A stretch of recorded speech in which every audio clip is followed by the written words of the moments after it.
মেয়ের শরীরের চিন্তায় আর বাবার শরীরের চিন্তায় আর ভালো লাগছে না, তাই আমরা প্রস্তুতি নিলাম কি করা যায়। ঘরের ভিতরে অনেকে সাবান তৈরি করতেছে, তার জন্য আমরাও তৈরি করব। আসসালামু আলাইকুম, কেমন আছেন? আশা করি সবাই ভালো আছেন। আল্লাহ তাআলার অশেষ রহমতে আমরা অনেক ভালো আছি। তো অনেক দিন ধরে ভাবতেছি একটা সাবান বানাই। কিছুদিন আগে আমি সাবান এইটা মানে গিসারিঙালা সাবানটা আমি অনলাইন থেকে নিছি, দারাজ থেকে।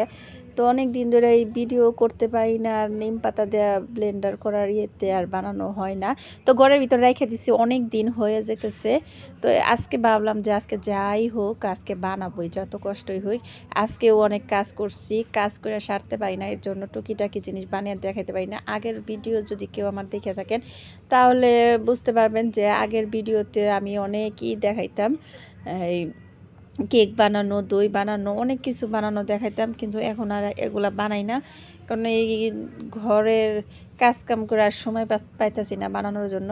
তো এই যেগুলো এখন বানাবো সাবান, তো ইয়ামনিরও চুলকানি আছে, ওর বাবারও আছে, আমাদের সকলেরই গরমের মধ্যে চুলকানি হইতেছে।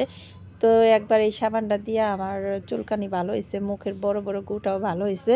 এর জন্য ভাবছি যে আবার ঘরের ভিতরে নিম পাতা হলুদ দিয়ে সাবান বানাই। তো এই যে এই সাবানের টুকরাটা অনলাইন থেকে অর্ডার নিয়েছিলাম। তো এই ইয়ামনি দিয়ে কাটতে দিচ্ছি, তো ইয়ামনি তো বিছানায় বসে নিছে। তো ওই যে কাটতাছে আর বলতেছে হ্যাপি বার্থডে টু ইউ, শখ নিচে ওই কাটবো। তো আমিও কইতেছি তা কাইটা দে, তাও একটু ভালো হইব। আমি আবার এদিক দিয়ে গুছাই। নিম পাতা আমি ব্লেন্ডার করছি, নিম পাতা হলুদ এগুলা ব্লেন্ডার করে রাখি আমি নামাজ পড়তে গেছি। আর ইয়ামনির এগুলা কাটতে দিছি। তো ইয়ামনি যে ছোটো ছোটো টুকরা করে কাটতেছে, আর নারিকেল তেল দিয়ে ভালো করে ব্রাশ করে নিতেছে, তাহলে জানি জিনিসটা ভালোভাবে উঠে। তো এই যে রান্নাঘরে নিছি, আরেকজন ভিডিও করবে রিপা, ওই ফেসবুকে দেওয়ার জন্য ওরা আমি ডাক দিচ্ছি, পরে ভিডিও করতেছে। এদিক দিয়ে কাউসার চিল্লাচিল্লি করতেছে, ওরা ভিডিও করে কেন। তো এই যে এগুলো সমস্ত কিছু এই যে গরম পানির ভিতর দিব, ডাইরেক্ট কিন্তু দেওয়া যাবে না। এই গরম পানির এই পাত্রটা আমার একটা ধরনের সিস্টেম থাকলে ভালো হতো। তো এই যে দিব, এক সাইডে কাইত হয়ে যেতেছে, আমার খালি মনে হইতেছে পানি ঢুকে নাকি, তো গরম ধরা যাইতেছে না। তো এই যে সাবানটা কিসারিংওয়ালা সাবান, তো দিতে না দিতে গলে গেছে। তো আর একটু গলবে, আর আমার এই নাড়াচাড়া করতে খুব কষ্ট হইতেছে, কারণ হাঁড়িটা কাইত হয়ে যাইতেছে। পরে আর একটা চেঞ্জ করে দিলাম, তো এটার মধ্যেও দেখি কাইত হয়ে যাইতেছে। তো ভালো করে চিমটা নাই ধরনের। তো এই যে মাছ বাজার, মুরগি বাজার এগুলার দিয়ে একটু ধরছি, তাই ওটা দিয়েও ধরা যায় না।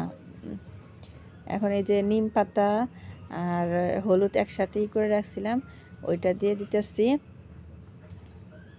তো এদিক দিয়ে আমার একটা জিনিস ভুল হয়েছে, নিম পাতা হলুদের রসটা বের করার চেষ্টা করছিলাম, রসটা বের করলে ভালো হতো। আর সাথে যদি অন্য এক ধরনের সাবান দিতাম তাহলে আর একটু ভালো হতো। তো দিই নেই, কারণ নিম পাতা হলুদ আমার ফেলে দিতে মায়া লাগতেছিল। অনেকগুলাই বেরোবো, সাবরা বেরোবো, তো একসাথেই দিছি। সমস্যা নাই, যদি সাবানটা নাও জমে তাহলে এমনিও শরীরে দেওয়া যাবে, নষ্ট তো আর হইব না। তো ভালো করে এটা মিক্সচার করে দিতেছি। তো ভিডিওটা আমার মেয়ে করতেছে, ভালো করে করতে পারতেছে না, ছোট বাচ্চা তো যতটুকু করতেছে তাও অনেক সুন্দরভাবে ভিডিও করতেছে। তো এখন আমি অ্যালোভেরা জেল দিয়ে দিব।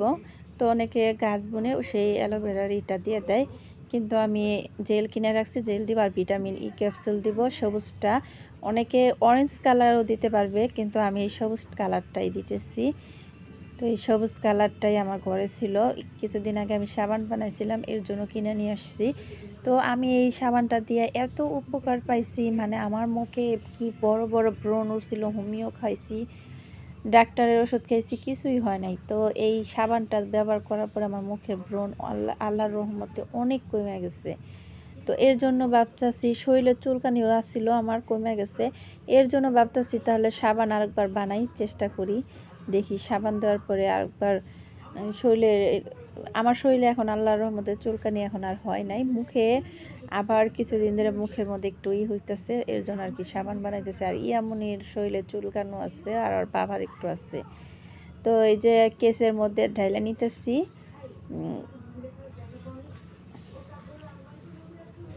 প্রচুর গরম, তো আমার এই জায়গাটায় এইটা রাখা ঠিক হয় না, অন্য একটা জায়গায় রাখলে ভালো হতো। রান্না করে রাখছি, এখন যাতায়াত করতে সমস্যা হইব, মানে আমি একবার এক সাইডে রাখছি, একটু সরে রাখলে ভালো হতো।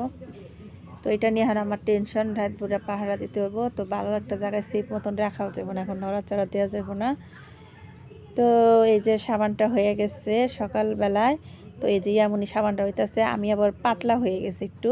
তো ইয়ামনি কোন সময় ডলবো এই চিন্তা ইয়ামনির। তো হাত ভিজে নিয়ে আইসে, ভিজাইয়া এখন এই যে ডলা দিতেছে। এখন করতে যাবো, পাতলা হয়েছে আমার সাবানটা একটু, আর একটু আরও বেশি করে দেওয়ার দরকার ছিল। তো ইয়ামনি এখন হাত ধুইতে যাইতেছে, হাতটা পানি দিয়ে আগেই ধুয়ে ফেলছে। ওরা আর ধৈর্য কুলাইতেছে না। তো ফেনা হয়, অনেক ফেনা হয়, কিন্তু ওই তো পানি দিয়ে আগে দইলা ফেলাইছে। তো আবার একটু নিয়ে এসছে। এই যে কি সুন্দর হলুদেরই, এটা দিয়ে কোনো ক্ষতি হইব না। সাবান বানানোটা কেমন লাগলো সবাই কমেন্টস করে জানাবেন, একটা করে সাবস্ক্রাইব করে দিবেন প্লিজ। আর কোনো কিছু জানার থাকলে এই কমেন্টসের মাধ্যমে জানিয়ে দিবেন। তো যতটুকু পারছি চেষ্টা করছি। তো সবাই ভালো থাকবেন, আল্লাহ হাফিজ।